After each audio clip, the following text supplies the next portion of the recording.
Happy Halloween. Happy Halloween. Happy Halloween. Happy Halloween, everybody. So, this is a quick Halloween special, nothing big, very quick, short live show. Just going to talk about a few Halloween things. Like, today is Halloween, and you know what that means.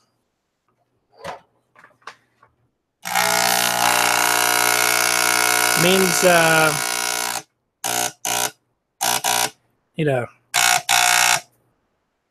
see what's wrong with my fog machine. But, happy Halloween. A lot of spooky things going on, I'm sure. Hope you can hear me all right. I got some new headphones at the spookiest place you can possibly think of getting headphones at. Let me see if I can share with you where I got these spooky headphones.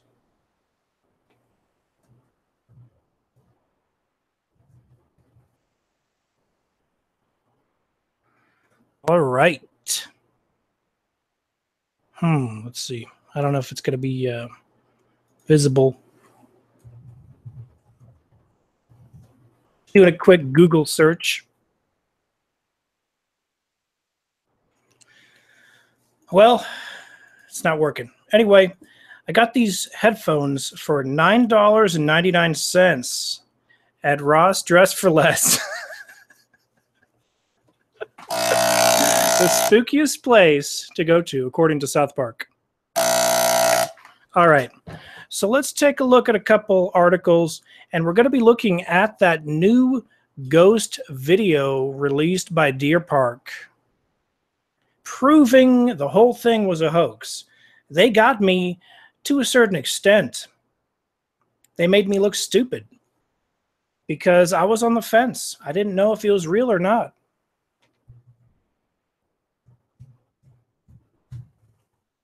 All right. So let me share my screen real quick, and let's take a look at the new Deer Park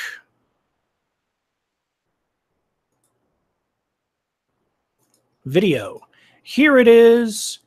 All right. So you go to the old one,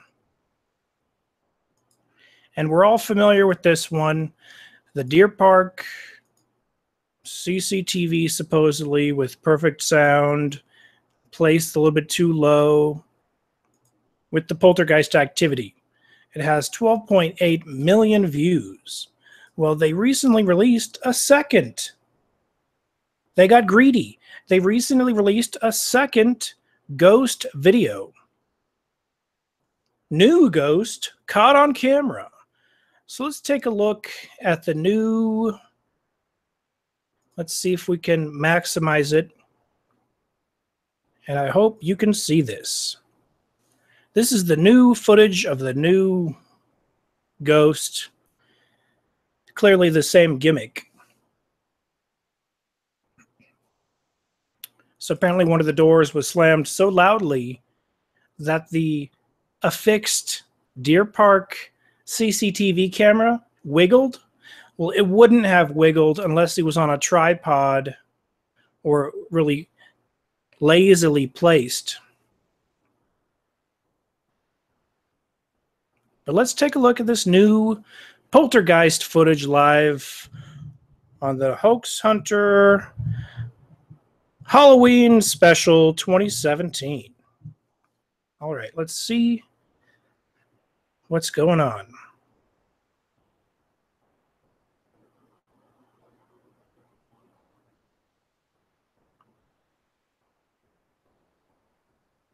Okay, we see a chair pulled away and pushed. Strings could have easily done that. This is a low-quality black and white camera. Fishing line would be virtually invisible.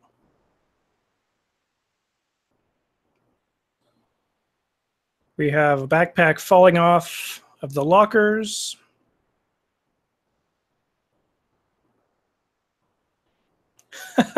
Okay.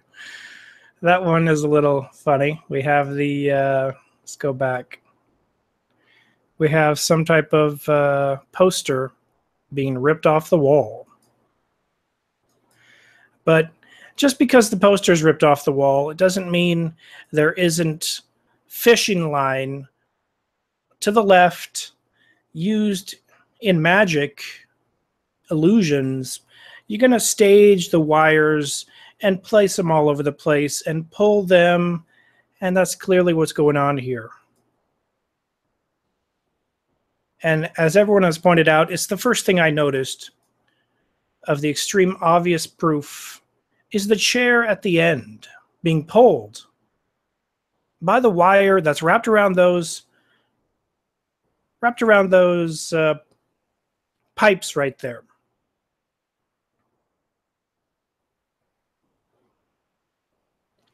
The chair goes exactly to the pipes, proving the wire, the invisible string, is affixed to the pipes. You know, if it went 10 other directions, I might think otherwise. But it's too obvious.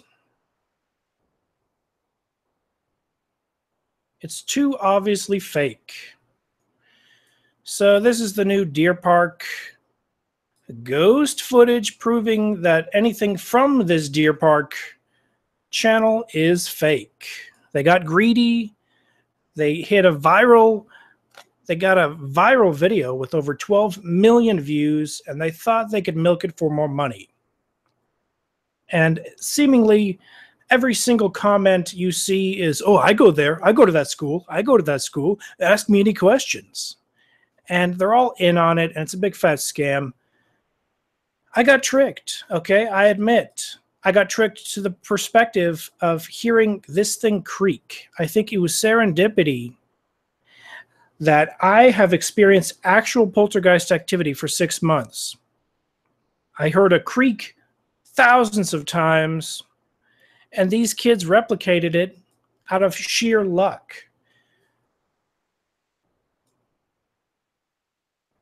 Because when I asked them about it,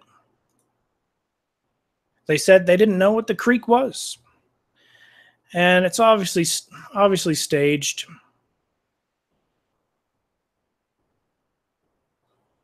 And BuzzFeed did a video about it, ripping everyone's evidence off. That's what BuzzFeed does. So let's go in the direction of something else. All right. This is a little crazy. Let me get back to where I need to be. But let's take a look at something really creepy first. On Snopes, they confirmed something really freaky about the movie Poltergeist. I happen to have a Google News alerts on the word poltergeist and have for many years. Okay, the volume's halfway down. Okay. If I've been too loud, I apologize. My volume was cut in half, so I didn't hear how loud I was. All right. The movie Poltergeist, and it does change my opinion of Steven Spielberg a little bit. It's too bad because I do look up to Steven Spielberg, but his movie Poltergeist, they used, according to Snopes, it's true, real skeletons were used for a sequence in the horror movie. You know that sequence with the mud? And the actors were in the mud, apparently, for 3 days, acting alongside what they thought were rubber or plastic prop skeletons. But it turns out, for cost reasons, they couldn't get realistic skeletons for a good price that were fake. So they relied on real skeletons. This is just disrespectful to the dead to an extreme degree. And I'm going to have to look into this a little bit more because people that disrespect the bones of the dead are either atheists or they have just zero respect for humankind. They're going to be bones one day. Would they like it if someone put their bones in a movie as a prop? I don't think so. So it's just very, very disrespectful. And I don't even think all atheists would be this disrespectful. I think it's just certain kinds of people in the business would say, let's save a couple bucks. But it's a really disturbing fact. Apparently, real bones were used in the making of Poltergeist. But here's a story about a guy who claims he was punched by a ghost. You know, I was flicked and I was choked and jumped on by a poltergeist, so I can relate. But let's see what his story is about. He claims to have seen dozens of ghosts and entities in the Skegness area. And that's somewhere in the UK. I don't know exactly where that is.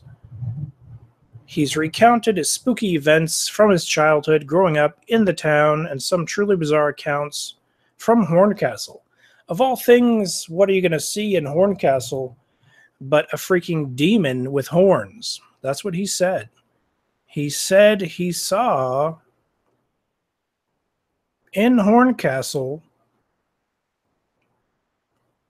a freaking 3-foot demon with horns. It's around here somewhere.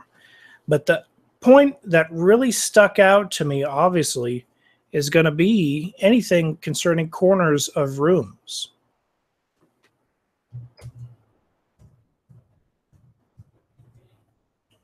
And he said he saw a lady in the corner, obviously referencing an entity in the corner of a room. He described what the lady looked like, and the dad said that it was his deceased mother from 10 years before. I don't know if this is true. You got to understand, these entities mimic human ghosts. I do believe human ghosts exist, but I know for a fact poltergeist demonic entities use corners of rooms as their spiritual highway, as their dimensional crux, as their dimensional crossroads. I don't know if human ghosts use that same avenue. All I know is my personal experience with human ghosts would be through dreams, stuff like that. But this is definitely an interesting case of a guy. He's going to write about his experiences. He's going to put it in a book similar to me. I don't know how extreme his experiences got, but he seems to have sought it out a bit, went to a famously haunted place. The article is called "Man Claims He Was Punched by a Ghost." So where's the punching? Let's see where do we get the punched? Other terrifying things he says he experienced included having his legs pulled by an invisible presence while in bed one night, seeing a picture of Winston Churchill flung across the room by a poltergeist, and being punched in the stomach by an unseen force. Interesting. One experience left him physically ill after he claims he was punched in the chest by an unseen force in his home. I was 15 at the time, and I felt like I was having a heart attack. Very interesting. You know, I heard poltergeists don't have the ability to kill people. And that would make sense, but I wouldn't risk it. They definitely want to make you go crazy. That's probably one of their first avenues of anything. Now, let me try to stop sharing my screen. Let me stop sharing my screen share. Yikes. Okay, so I'm new to this. Hopefully the screen isn't sharing anymore. And I don't have the right page opened to see any of your comments, so I apologize. I can't respond to your comments, but happy Halloween. I hope you all have a great Halloween. Here is the Occult Unmasked mascot. And once more, I'll give it a shot. I'll give it a try. to get this thing working. It is a hot device. Gosh.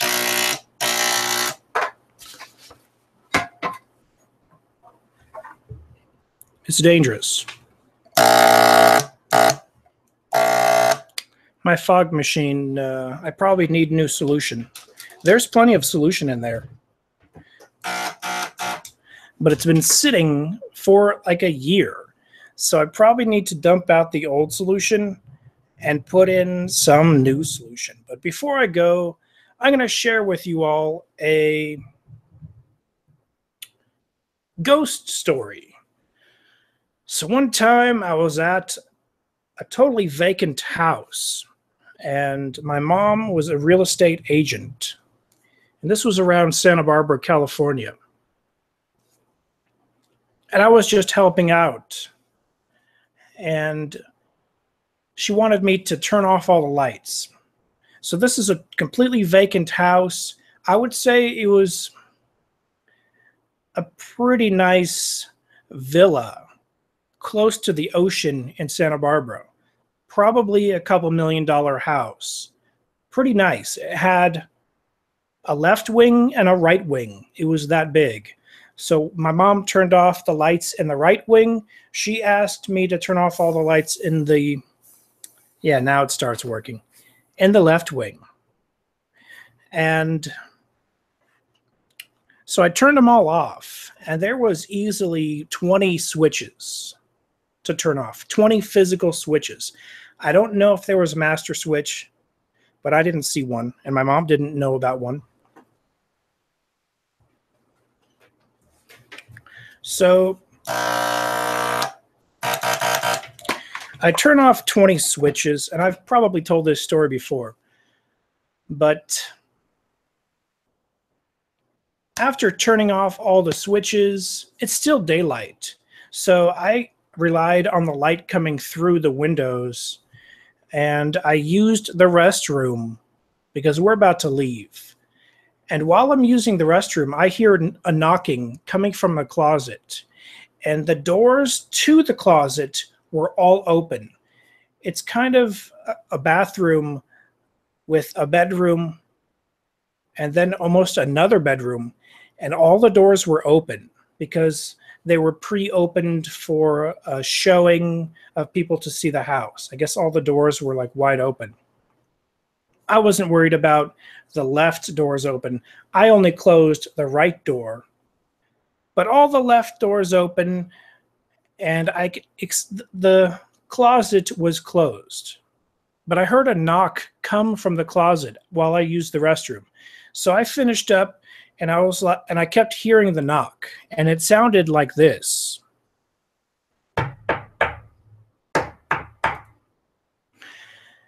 Over and over and over and over and over. It almost sounded like a human knuckles on something. And I convinced myself it's either someone knocking or someone hammering with a hammer. So I go to the closet. I open it up. I continue to hear the knocking. And, you know, I wasn't too freaked out. I was like, it's probably someone hammering outside, but there's no one here. But I'm such a completionist, I have to know. So I go outside because in my mind, I'm like, someone hammering, or maybe there's a shutter and the wind is hitting a shutter against the wall of the house or something. I didn't know. Nothing. I go outside, and it's quite the excursion. Nothing. No trees, no plants. It's totally barren. No shutters blowing in the wind. Absolutely nothing. No guy hammering. So I go back in the house, and the knocks are gone. No more knocks. But I noticed one thing a little bit strange. all 20 lights that I turned off are now on. They all were turned back on. So I went to my mom and I said, "Did you turn all those lights back on?" She said, "No." I said, "Is there a master switch or something?" She's like, "No." And I had to turn all 20 of those light switches back off manually.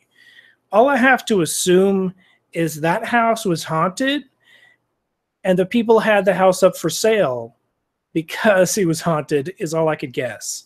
So that's my little haunted story. That happened to me when I was, I was probably 15, 16. I was pretty young when that happened to me. But to be honest, that's probably the first poltergeist encounter I've ever had. And closets beyond just corners of rooms. I know I focus on corners of rooms, but closets, as cliche as it gets, the boogeyman, closets are a huge focal point for these negative entities. I think it was messing with me, it was playing with me, and I never noticed anything out of the ordinary. We left, and I don't think it followed me. But that was a really nice Spanish villa type house close to the ocean in Santa Barbara, up for sale. So if you live there, you probably already know it's haunted. Haunted houses do exist, in my opinion. But as much as there are haunted houses, there are hoaxers that hoax all the livelong day, and they love to hoax, and they think it's a huge joke and it's hilarious. And it can be funny, but it can destroy and muddy the water of an entire field. Scientists don't take ghosts too seriously because there's so many garbage stories out there and hearsay and whatnot. And negative and positive spirits alike, they're not going to show up to a laboratory and be tested. It doesn't work that way. They're in a higher dimension, a higher realm, a higher frequency, a higher vibration, but they do exist. It's an invisible world that is real, that I've had firsthand contact with this invisible world. Ghosts are real. Negative spirits are real. Positive spirits are real. So there's a yin and yang. Not everything is spooky and scary. Some things are just unknown. And when it's unknown, it's scary. But let's, for one more time, go over this brand new Deer Park video, just super quick. Am I still on screen share? Oh my gosh, I'm still on screen share. Am I? Nope. Yes? Am I? Okay, so I'm going to keep that thing there because that helps me see whether screen share is on or not. So here we got the Deer Park hoax. We all know it's a hoax at this point because they posted a new video. Just real quick, let's go over the new video one last time.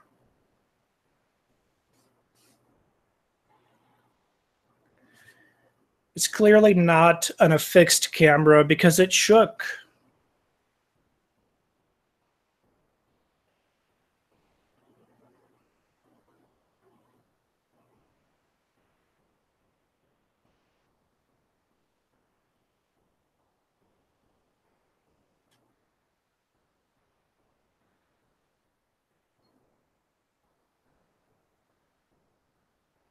Chairs are being pulled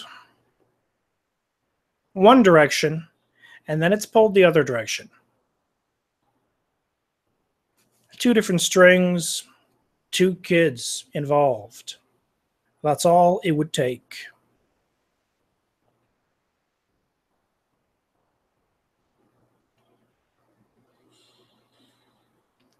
Same kid that pulled the pulling string, pulled the backpack, pre-stringed. And don't forget the poster. Yeah. The poster would be connected with a string on the wall with like a little hook.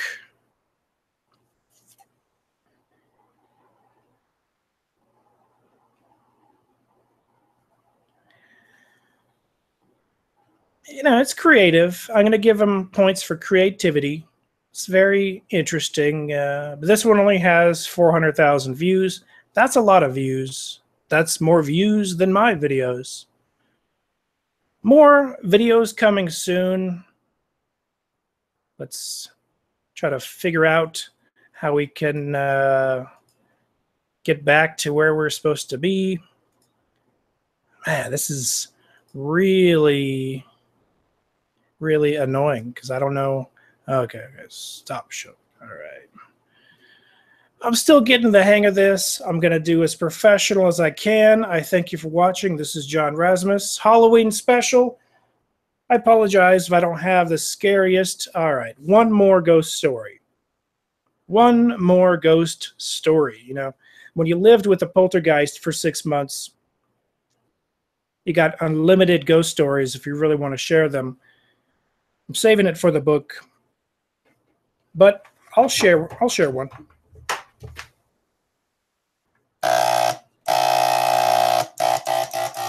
Fog machine is not working so great. That's good because I have expensive books back here and I didn't want to fog up. I just wanted to do a little bit of fog. Ghost stories. You know, freakishly over the top, too scary. That's not what Halloween's about. Halloween's about like fake ghost stories. Like you go to a haunted house. You pay $1 to be freaked out. You go to Halloween Horror Nights, but let me think of one that's not too scary. One that's not too overly scary. Let's see. Well, okay. I don't have too many stories outside of the 6 months and the 6 months prior, and then the couple months after the 6 months. But negative entities are real. Ghosts are real. According to some, Halloween is a day for sacrifices, whether it's literal or not. Stay safe. I've never encountered any sacrifices, and I've recently heard a story where someone said, "Oh, they kill people and they da da da da da yada yada yada," and it was a story trying to talk about an organization, and they killed babies or whatever the case may be, and it sounded fake. I don't like to just repeat hearsay, but negative entities are real. I can tell you, I tried to kick it out of my room by just telling it to leave. And I recently came across a Buddhist monk who is a Buddhist master with Chan meditation, and he had a similar encounter to me. He's Buddhist. And I had a Buddhist grandfather, and I really respect and look up to the Buddhist discipline. But his story mirrored mine. He said, and I'm going to make an entire video on this subject, but let me just talk about it real quick. He said a negative spirit followed his brother home, and his brother had a problem. And I'm not going to talk about that. But he knew that that's where the spirit came from. It followed his brother home. And the spirit really wanted to showcase its dominance by invading his space, his meditation space. And he noticed there was a spirit in his room invading his space. And I don't know what signs the entity used. I don't know if it was a poltergeist or if he could just sense it because he was in deep meditation. But he said the Tibetan Buddhists, and he's not a Tibetan Buddhist, he considers himself a mainland China Buddhist, and they practice very passive techniques with these negative entities. He said the Tibetan Buddhists, they practice very vigorous exercising, fighting back. He said they will have a chant, a specifically designed to combat and fight the demons, the negative spirits. They have even daggers, like an exorcism dagger. There's a Tibetan Buddhist exorcism dagger. I never knew about it. I just looked it up the other day.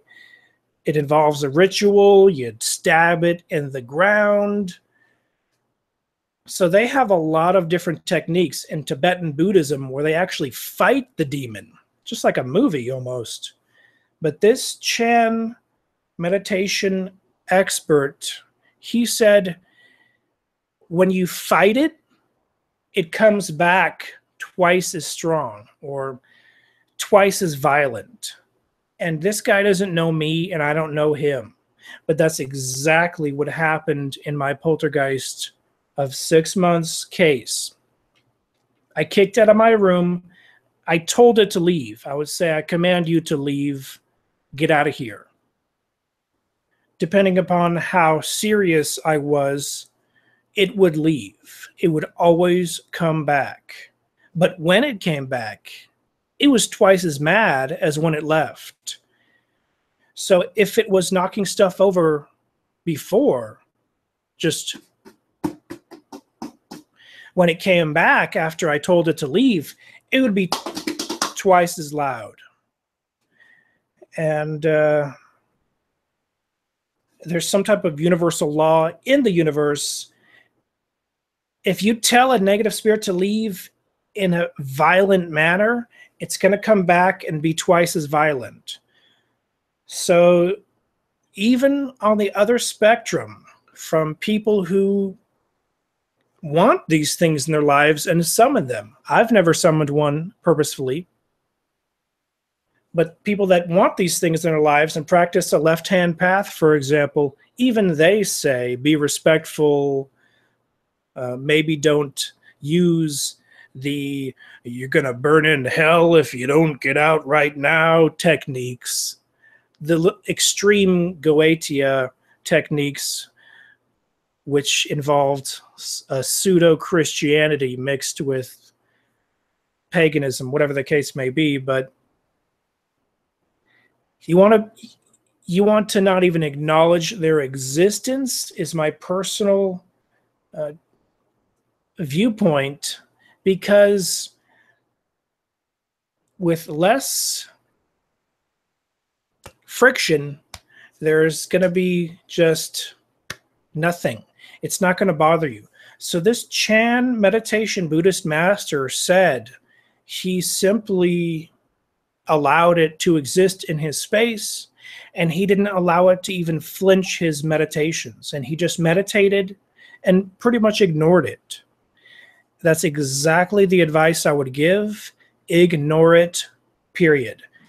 And I understand I speak of corners of rooms and closets and the places the boogeyman is going to hide under the bed.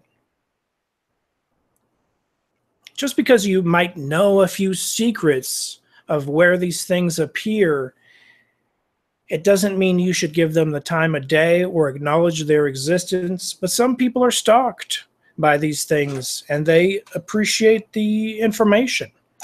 I can tell you personally,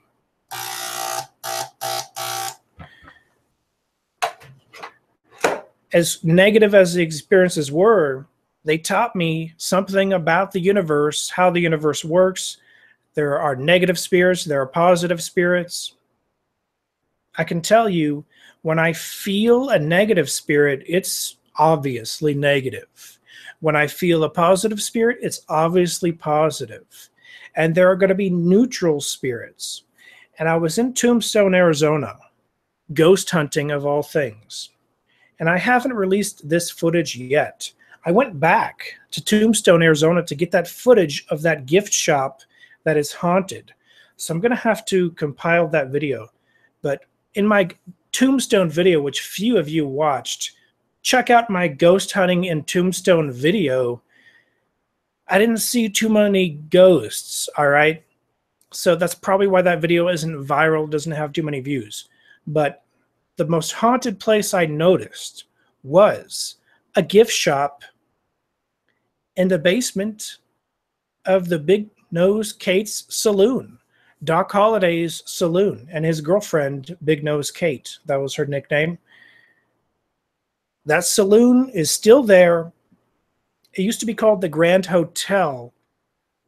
Big Nose Kate owned the Grand Hotel. Doc Holliday got his whiskey, rye whiskey, from there every single day. He drank a bottle of it, and they drank in the basement where the gift shop is now. And I sensed a ghostly presence, but it never walked through me. If it doesn't walk through me, then it might just like skulk around the corners and avoid me. But I noticed something there. And there was even a kid there ghost hunting, because it's common in Tucson. There are ghost hunting tours. I did not go on one of the ghost hunting tours, but I definitely want to go on one of the night ghost hunting tours in Tombstone and check that out, if anything, just for historical reasons. But the kid said, "Hey, how do you sense ghosts?" I didn't want to freak the kid out. I said, it seems kind of creepy down here. I didn't want to freak him out. His mom was with him, and his mom's like, "Yeah, how do you find ghosts?" Well, you either are born with the ability to sense ghosts or you're not. What I've noticed is the Ghost Hunters International, Haunted, Travel Channel, whatever those shows are called, 9 times out of 10, no one on the entire crew has the sensitivity born innately in them to even sense the presence of a ghost. They can have every ghost hunter gadget in the world. They can be the freaking Ghostbusters with all this sci-fi technology, and it won't equate anything compared to one human that can actually sense something walk through them. Now, I understand people will sense maybe a chill, something on their neck, but it's a specific ability, a specific gift. Sometimes it's a chill or something on my neck, but that would be only the after effects of what the actual gift is, where I can immediately discern. It's a discernment gift. You can either discern spirits or you can't. I can't discern them with my eyeballs. So luckily, I can't. That would freak me the freak out. So the gift shop in the basement of Big Nose Kate's saloon, in my opinion, in Tombstone, Arizona, is one of the more haunted areas. I just sensed spirits down there. When I first walked through the saloon doors, and there was only one lady down there at the gift shop behind the bar, where the bar was. But when I opened up those doors and I barged the doors like walking into a saloon. And I got the impression there were a number of spirits that went like this the second I opened up the doors. And the lady, she couldn't even care less. She was like reading a magazine or something. But I could sense there were a number of spirits that noticed my presence, and they avoided me like the plague. So none of them walked through me. They walk through you for 2 reasons, either to say hi or to test you, if you have the ability to acknowledge their existence. But the second time I went back to Tombstone, we found out where the morgue was, where they prepared the bodies. It is now a saloon, and it's a little ways down from Big Nose Kate's saloon. It's a less famous, less popular saloon because it's obviously a more modern saloon. They converted the morgue into a saloon. We went in there. There was one guy at the bar, maybe two guys at the bar. And I got a picture in the coffin, and they have a coffin there just for photographs. But I didn't sense anything at the morgue, nothing. You would think the morgue at Tombstone would have ghosts all over it, but ghosts hang out wherever they want to hang out. When I'm dead, I'm going to be hanging out in positive realms, positive vibrations, positive dimensions, positive frequencies. I'm not going to hang out in some basement. So some people might want to hang out in some basement, but can we even choose? Do we even have that ability? We're going to find out when we die. You're going to find out when you die that this isn't fake. Ghosts are real. It's not working. Well, I wanted this to be a very quick, to the point, very fast episode, very short. Happy Halloween, everybody. Hope you're having a safe, great time. Spooky stuff. Just stay safe. I heard rituals take place on this day, but that's just hearsay. I don't know for sure. Hopefully not. It's always been one of my favorite holidays. I'm a big fan. I used to decorate and get all this stuff, but later, I didn't even dress up. But if you did dress up, that's great. Maybe I'll dress up next year. I do have a Star Wars costume that I didn't have finished. I need to like cosplay, like paint the helmet. So next year I'll have that ready. But this year I'm just lazily just going in a t-shirt. But I thank you for watching. This has been John Razimus with the Hoax Hunter channel, Occult Unmasked. New videos coming soon. I have a lot of cool new videos. I mean, I have a Tombstone episode I didn't even touch the footage of. I have a lot of cool episodes coming soon. I went to LA. I researched this Chan meditation guy. Unfortunately, I wasn't able to meet him in person, but I'm going to go back and hopefully I will get to meet him. And I have a lot of cool episodes, secret societies. I like to focus on the facts, not the garbage hearsay. Facts that I can get myself. Stay tuned. New episodes coming soon. I thank you for watching. Happy Halloween. This has been John Razimus. Be seeing you.